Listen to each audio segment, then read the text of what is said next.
Bienvenidos a esta nueva conversación, nueva entrevista en Litoral Press TV. Fíjese que el último censo arrojó que 16,4% de la población censada en aquella oportunidad manifestaba ser parte de la iglesia evangélica. Nosotros el día de hoy queremos conversar justamente sobre esta iglesia, sobre esta actualidad, sobre cómo ven la realidad chilena y cómo también quieren influir en el futuro en nuestro país, en la iglesia evangélica, por supuesto, que nace con el personaje que está atrás mío, que es Martín Lutero, en el año 1517. Queremos conversar sobre este tema y hemos invitado al presidente de la mesa ampliada de las iglesias evangélicas, el obispo Emiliano Soto Valenzuela, quien nos acompaña el día de hoy. Obispo, muchas gracias por su tiempo.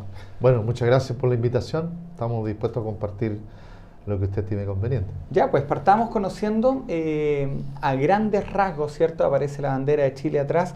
Primero, ¿qué es la iglesia protestante, la iglesia evangélica en general y la que usted preside? Explíqueme qué es lo que es también la mesa ampliada cuando uno lo presenta, ¿cierto? Presidente de la mesa ampliada, ¿a qué nos referimos? Bueno, en realidad los evangélicos, la iglesia evangélica, es una comunidad que desarrolla una fe diferente a la fe católica, que viene precisamente del movimiento que hizo Martín Lutero hace 500 años, que marcó la reforma protestante, y es precisamente por eso que nos llamamos evangélicos y protestantes.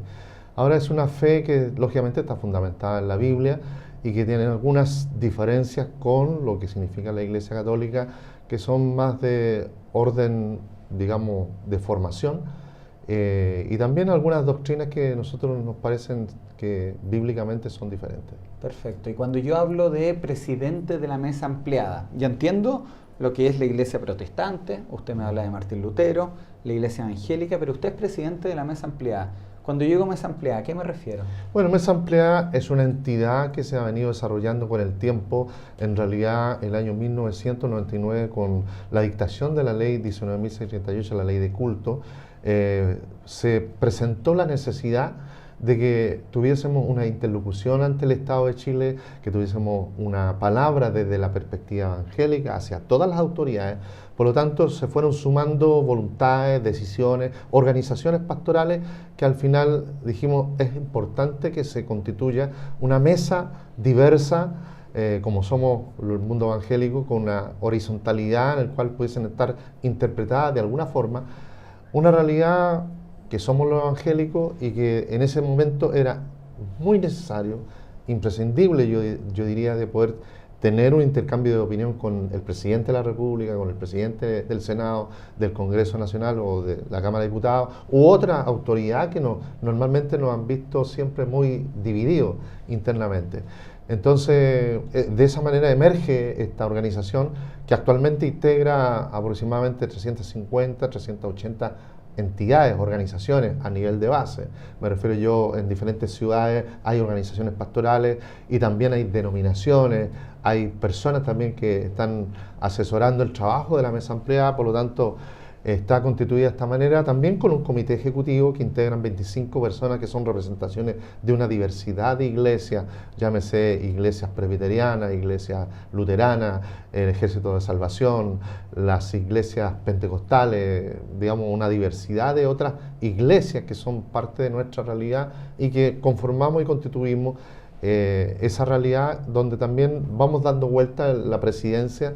Y me ha tocado presidir durante bastante tiempo. El hecho de poder llevar adelante una cantidad de iniciativas me ha mantenido de alguna forma. ¿Cuánto tiempo es bastante tiempo? Bueno, desde que se creó hasta este tiempo, digamos, la mesa ampliada se creó por el año 2001-2002, en el gobierno del presidente Ricardo Lagos, donde justamente había una interlocución importante con la instauración de los reglamentos de la ley y otros temas que eran parte de la perspectiva evangélica, y fueron necesarios comunicarlo de buena forma digamos, a la autoridad. Cuénteme, ¿cuál ha sido su trabajo en estos años como presidente de la mesa ampliada, cuando uno muestra su currículum, sus credenciales? ¿Usted qué tiene para exhibirle a la comunidad, a los que no tenemos el don de la fe como usted, para contar, ¿cierto?, qué ha hecho en este tiempo. Bueno, en realidad fuera de dirigir una congregación,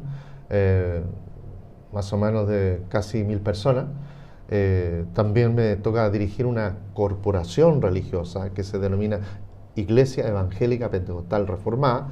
Fuera de eso, me toca ser presidente de una organización a nivel regional que se llama Consejo de Unidades Pastorales de la Región Metropolitana. De esa manera, formo parte también de la Mesa Ampliada, que es otra entidad a nivel nacional.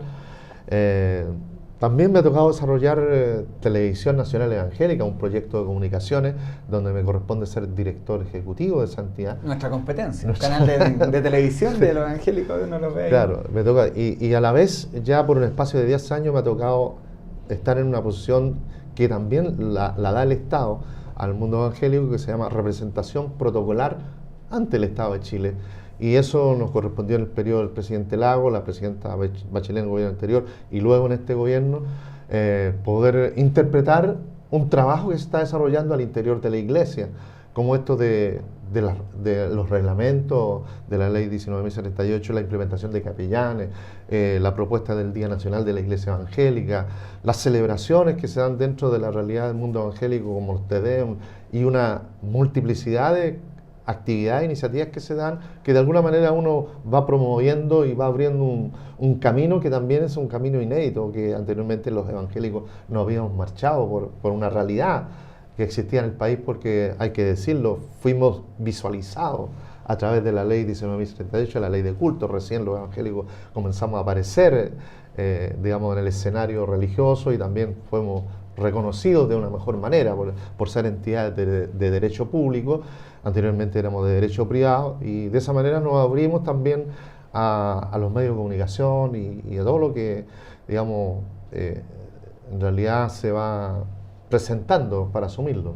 Es interesante, obispo, porque estamos viviendo el año 2018, un año donde los temas valóricos de alguna manera nuevamente se ponen en la pauta noticiosa. Estamos viviendo temas como el año pasado el aborto, este año la identidad de género, el divorcio hace años atrás. En general, ¿cuáles son los temas que preocupan, que están en la mesa de discusión de la Iglesia Evangélica del Chile actual? Bueno, todos sabemos que, digamos, no tan solamente Chile, sino toda Latinoamérica, se han venido produciendo cambios, digamos, valóricos, cambios sociales. Y dentro de eso, lógicamente, todas las religiones de alguna manera son afectadas. Y me refiero a todas las creencias de fe, toda la gente que participamos dentro de la realidad religiosa. Tenemos puntos de vista a veces divergentes con respecto a lo que la autoridad pudiese proponer. Y lógicamente el mundo evangélico es digamos, su realidad. Nuestra mirada es una perspectiva bíblica dentro de la idealidad del planteamiento que se da al interior del mundo evangélico, es tratar de poder sujetar su pensamiento a lo que la Biblia dice.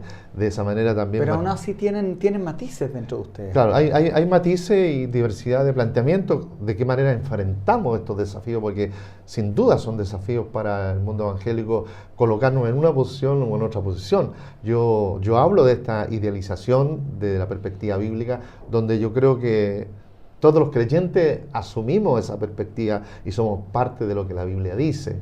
El punto es que también existe otra realidad, la realidad terrenal, la realidad de los casos que estamos viendo, la realidad que existen divorcios, que existen abortos, la realidad de lo que significa la identidad de género, que son temas contingentes, y de qué manera los enfrentamos a veces ser que hay perspectivas y formas de plantearnos de una manera diferente. Interesante la reflexión, porque claro, al ser muchas las iglesias también tienen diferentes miradas, y es un número, yo lo decía al comienzo, de 16,4% según el último censo de personas que se manifiestan cercanas a la iglesia protestante. ¿Estamos hablando de qué número? De aproximadamente, bueno, 16.4 de casi 18 millones de personas.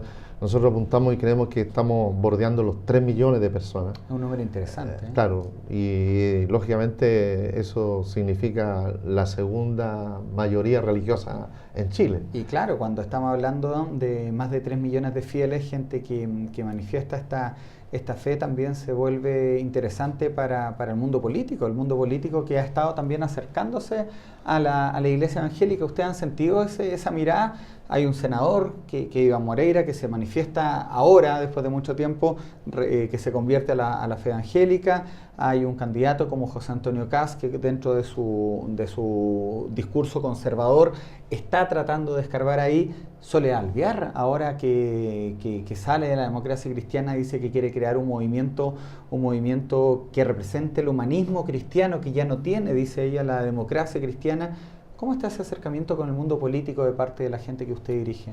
Sí, bueno, en realidad de un tiempo a esta parte ha habido un real interés del mundo político por relacionarse con las cabezas de las iglesias evangélicas. Yo creo que de alguna forma, justamente en el gobierno del actual presidente Piñera hubo también un acercamiento bastante fuerte. Hay que decirlo que aproximadamente 18 candidatos evangélicos de Renovación Nacional fueron presentados a un segmento de la iglesia para poder ser diputados electos. En este caso alcanzaron 2 personas por un lado y otro por el Frente Amplio también, que hubo otra incursión ahí. Pero lógicamente hay un interés de parte de algunos sectores de los partidos políticos y también de políticos, como tú bien has nombrado acá. Hay el caso de Kast, que trata de poder alinear el tema valórico con el mundo evangélico, o también Soledad Alvear, que también tiene una mirada bastante, digamos, podríamos decir, cercana al movimiento evangélico. ¿Le gusta que los políticos se acerquen a su iglesia, a la gente de su iglesia, para representar valores? Mire, si bien es cierto, esto se ha dado justamente por el crecimiento, donde también hemos tenido que, yo decía, interlocutar con la autoridad, con toda la autoridad del Estado, alcaldes, concejales, intendentes, gobernadores, la misma presidenta o presidente de la República. Había un acercamiento ahí, y eso ha despertado también que los partidos políticos pudiesen conocer con mayor, digamos, profundidad el mundo evangélico. Ahora, yo creo que por un lado, cuando la persona se acerca sinceramente y trata de poder también ayudar el desarrollo de la iglesia evangélica, va a haber un acercamiento mayor. Ahora, no es bueno que nos utilicen o entrar al juego político o ser parte de, como diciendo, esta cantidad de evangélicos nos pertenece, claro. Ser parte del juego político. Yo creo que eso no es bueno. ¿Soledad Alvear se ha contactado con usted? No, conmigo Soledad Alvear no ha tenido, digamos, conversación. La conocemos por haber sido senadora de la República, por haber sido ministra de Justicia, pero no sabemos cuál es la decisión que ella va a tomar en el futuro. Obispo, dentro del trabajo que usted ha realizado es abrir el mundo evangélico fuertemente en el mundo de las Fuerzas Armadas, que si bien es cierto al principio se mostraba muy conservadora, había una institución como la Marina, ¿cierto?, que ponía dentro de su estatuto de requisitos de ingreso ser católico algún tiempo atrás. También han ido tomando terreno en esa parte. Cuénteme un poco cómo ha sido el trabajo, entendiendo que hace poco se reunió también con el comandante en jefe del Ejército. Sí, bueno, el 2008 se implementa el reglamento de asistencia espiritual al interior de todas las ramas de las Fuerzas Armadas. Y eso lógicamente provoca inicialmente una especie de preocupación inicial por tal vez desconocer el funcionamiento de la Iglesia Evangélica o decir, bueno, están con la Iglesia Católica, qué vienen a hacer estos evangélicos acá. Pero yo creo que con el tiempo se ha venido consolidando esto, ha tenido muy buena aceptación al interior de todas las ramas. Hay que decirlo, en que, por ejemplo, en el caso de Carabineros hay 26 capellanes, fuera un capellán nacional. En el Ejército hay aproximadamente 20 capellanes a nivel nacional, igualmente en la Armada de Chile y en la Fuerza Aérea, inclusive en la Fuerza Aérea entiendo que hay 8 contratados, digamos, con recursos, más otros 6 que están trabajando. Entonces, había una aceptación, una muy buena aceptación y un muy buen trabajo también, porque hay que decirlo que también dentro de las ramas existen evangélicos. Ese porcentaje que se da a nivel nacional también se da dentro de algunas ramas, y el caso de Carabineros, donde hay un más alto índice de evangélicos, con aproximadamente un 25%. Y eso significa que hay que hacer un trabajo, porque también cada militar, cada persona que funciona al interior de las Fuerzas Armadas es una persona con necesidades espirituales. Y es ahí donde hay todo un trabajo por hacer. Hay trabajo de familia, de esposa, de matrimonio. Solo para concluir, respetando el tiempo que nos dan los canales regionales, usted habla de un trabajo por hacer, un trabajo por concluir. ¿Qué le gustaría a usted de aquí al futuro? Ya sea usted el presidente de la mesa ampliada o usted colaborando, usted va a seguir siendo pastor de aquí hasta que se muera. ¿Qué le gustaría que la Iglesia Evangélica trabajara en los próximos años? Sí, mira, la Biblia dice que el Evangelio es poder de Dios para salvación. A mí me gustaría que cada ciudadano de este país pudiese tener a Cristo en el corazón, porque Cristo transforma la vida de la persona y lo hace ser mejor persona, con más valores, con principios más sólidos. Y eso, si cada chileno lo pudiésemos tener en la diversidad de acciones, diversidad de tareas que tenemos que desarrollar, en la diversidad de profesiones, yo creo que haríamos una mejor sociedad. Y eso yo creo que es un anhelo, un deseo que podemos tener con respecto a Chile. Nos quedamos con eso, obispo Emiliano Soto. Muchas gracias, bendiciones para usted también y para nuestros televidentes, por supuesto, que han visto con atención esta entrevista, que están atentos constantemente a las repeticiones que se emiten en los canales regionales, que ven estas conversaciones desde la ciudad de Iquique hasta Punta Arenas y que nos revisan constantemente a través de las redes sociales y en nuestro sitio web www.litoralpresstv.cl. Hasta la próxima.